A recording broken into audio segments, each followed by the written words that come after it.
To some of you who have supported the Midgate in Finland, that what he was doing, we warn you what he was doing is inimical to Biafra Restoration Project. Some of you were shouting water, water. I want you to listen to this video. Just listen to this video. Listen to it. A week ago, the Federal High Court here in Abuja sentenced the leader of the indigenous people of Biafra, or Ipob, Nnamdi Kanu, to life in prison after finding is guilty of 7 charges of terrorism.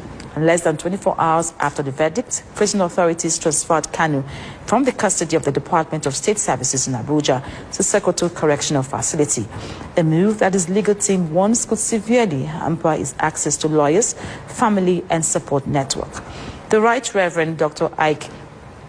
Ekperima is the Bishop of the Diocese of Oji River of Enugu State. He has traveled to Sokoto to see Nnamdi Kanu. So what does he report about the condition of detention? What does this mean for Kanu's right to appeal and for a nation on edge? Well, I was joined by the Right Reverend Dr. Ekperima and began by asking him what were your first impressions of Nnamdi Kanu's physical and mental state when he arrived at the Sokoto Custodial Center where he's been kept.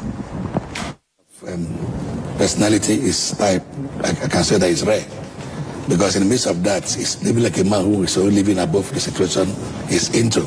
Though he made mention of his heart condition, I don't know how he's being taken care of in the prison, but in all, I think he's not depressed as I thought, because we went to comfort and encourage him so I can remain strong, and then also share 1 or 2 things from the gospel with him so that we can also pray together, which we did. So I think if you ask me, he was even advising and encouraging us, telling me to tell the Biafran youths, the Ipob youths, to calm down, and that they shouldn't take any law in their hands, that they should all be in the right frame of mind, that they shouldn't go to start destroying things, that the cause of the law is taking effect. He believed that the judgment was full of injustice, that as appeal court will certainly correct it. He showed me some irregularities in the charges in comparison to the sentences. Some of the things he was sentenced for were the things that happened while he was in DSS custody. So he was asking me, how could I have done these things in the custody of DSS? From him, I discovered that about 3 to 4 unknown gunmen in the East. One of them, according to him, is those imported from outside to destabilize the East so they can tag him with it. Number 2 is one he called economic unknown gunmen, those who are making money from the situation, just leveraging on that to sap people. And the other one, the other guy in Finland, whom he said he wrote a letter with his hand to him to let him know that he's not supporting what he's doing. Now, outside his health condition where he talked to you about, did he express fear or concern about his ability to pursue his appeal, looking at the distance from Abuja and his legal team? Those were actually main areas of his concern. Apart from that, he was very composed in the prison, but he was raising concern because he was right there talking to the other Controller General or one of the directors of prison that came to, because as we were talking, people were there, some prison warders were there to monitor what we were saying, to be sure we were not discussing. Yes, but I think what the Controller General came in along the line to let us know that our time has elapsed. I came in about 3 times, and I had him raising an issue that he's supposed to be in Abuja tomorrow to reconcile his record with the high courts before they proceed in filing in the appeal court, without which appeal court cannot hear his case on foot. And he has only 90 days window to pursue this case. So he was not quite happy that no signal has been given to Sokoto to bring him to Abuja on 28th to do that and return back. I also heard when he was requesting to talk to his lawyer over an issue that the lawyer was raising about misunderstanding about some things he wrote in, he gave him to file for him. He's feeling bad about not being able to speak to his lawyers, but I remember very well that he sacked his lawyers. No, he didn't sack his lawyers. But it was everywhere. No, he didn't sack his lawyers. So what did he do? He decided to defend himself in this case and employed the lawyers as consultants to advise him. That was what he told you? Yes. Okay. So they were still working. Even when I was there, one of the lawyers came in with me, Dr. Excelency, and I landed Jimako, and Maxwell came a day before I came, and things like that. So the lawyers were still working with him, but they work as consultants with him. When he saw the way the tragedy of the case, he felt, let me defend myself in this one. Because he was saying that the court has no jurisdiction to try him. He raised about 3 points in that. I'm not a lawyer.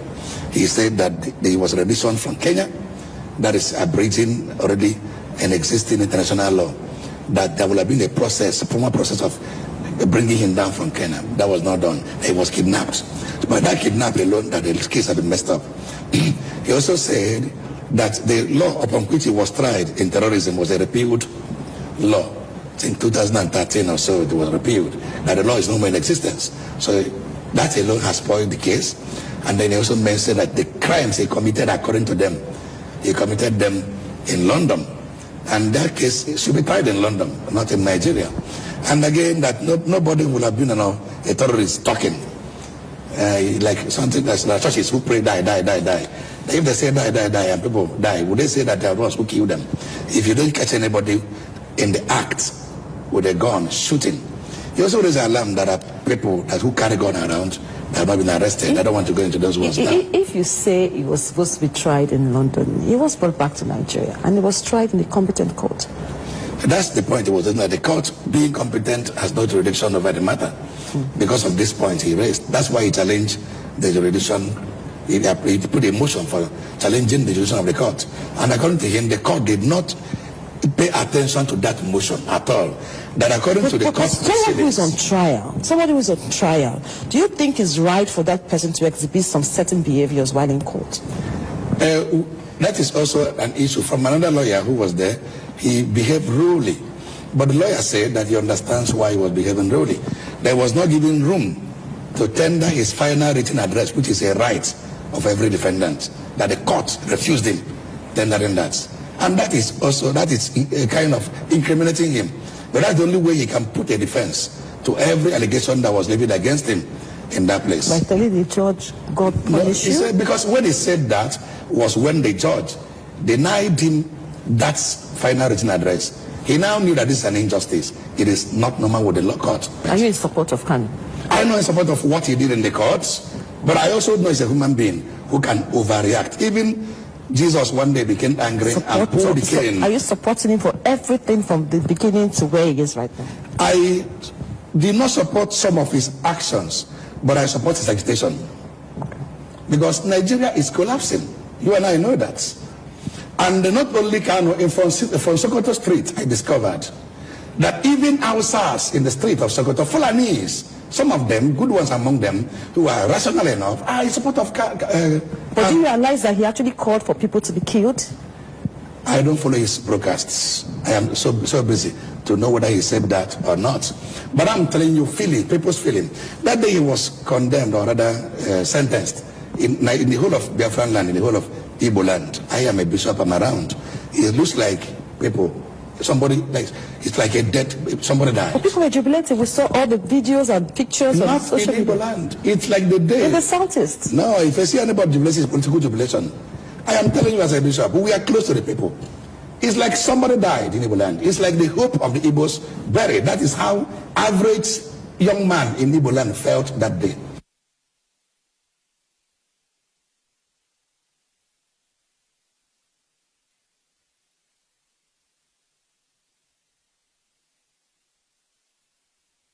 And that was the Right Reverend Dr. Ekperima, the Bishop of Diocese of Oji River of Enugu State.